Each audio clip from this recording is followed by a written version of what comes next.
ഹാസ്യ നടനായും സഹനടനായും വില്ലനായും കാമുകനായും സുഹൃത്തായും നിരവധി കഥാപാത്രങ്ങളിലൂടെ ഇന്നും മലയാള സിനിമയിൽ തിളങ്ങി നിൽക്കുന്ന നടനാണ് സിദ്ദിഖ്.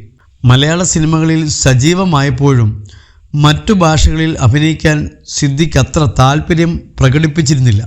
ഇത്രയധികം വേഷങ്ങൾ മലയാളത്തിൽ ചെയ്തെങ്കിലും മറ്റു ഭാഷകളിൽ എന്തുകൊണ്ട് സജീവമായില്ലെന്ന് പറയുകയാണ് സിദ്ദിഖ്. മറ്റു ഭാഷകളിലെ അവസരങ്ങൾ എന്തുകൊണ്ടാണ് വേണ്ടത്ര ഉപയോഗിക്കാത്തതെന്ന ചോദ്യത്തിനായിരുന്നു സിദ്ദിഖിൻ്റെ മറുപടി. മനോരമ ന്യൂസിന് നൽകിയ അഭിമുഖത്തിൽ സംസാരിക്കുകയായിരുന്നു അദ്ദേഹം. മറ്റു ഭാഷകളിൽ നിന്ന് അത്ര നല്ല ഓഫറുകളൊന്നും എനിക്ക് വന്നിട്ടില്ല. അത്ര വലിയ സിനിമകളോ നല്ല പ്രൊജക്റ്റുകളുമായോ ആരും എന്നെ അങ്ങനെ സമീപിച്ചിട്ടില്ല. ഒരുപക്ഷെ എൻ്റെ അടുത്ത് പലരും പറഞ്ഞിട്ടുണ്ട്, തമിഴ്നാട്ടിലും ചെന്നൈയിലും പോയി കുറച്ച് ദിവസം താമസിച്ച് അവിടുത്തെ പല പ്രൊഡക്ഷൻ ഓഫീസുകളിലോ നല്ല സംവിധായകരെ പോയി കാണണമെന്ന്. തീർച്ചയായും അവർ അടുത്ത പടത്തിൽ കാസ്റ്റ് ചെയ്യുമെന്നും പറഞ്ഞു.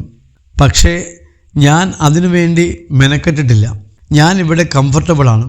ഇവിടെയുള്ള സിനിമകൾ എൻജോയ് ചെയ്യുന്നുണ്ട്. എനിക്കിത്ര മതിയെന്നല്ല ഞാൻ പറയുന്നത്, സിദ്ദിഖ് പറഞ്ഞു.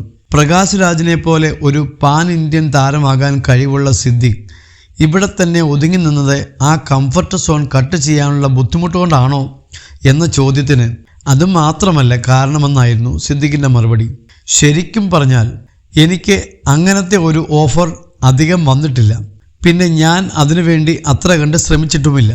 വരുമ്പോൾ അപ്പോൾ നോക്കാം, അത്രയേ ഉള്ളൂ. വന്നില്ലെന്ന് കരുതി വിഷമങ്ങളൊന്നുമില്ല. ഇപ്പോൾ കിട്ടുന്നതിൽ തന്നെ വളരെ ഹാപ്പിയാണ് ഞാൻ. എനിക്ക് പല പരിമിതികളുണ്ട്.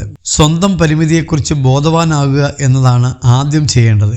ഉദാഹരണം പറഞ്ഞാൽ, നമുക്ക് ഡാൻസ് ചെയ്യാൻ അറിയില്ലെങ്കിൽ അത് ചെയ്യാതിരിക്കുക, അല്ലെങ്കിൽ പഠിച്ചിട്ട് ചെയ്യുക.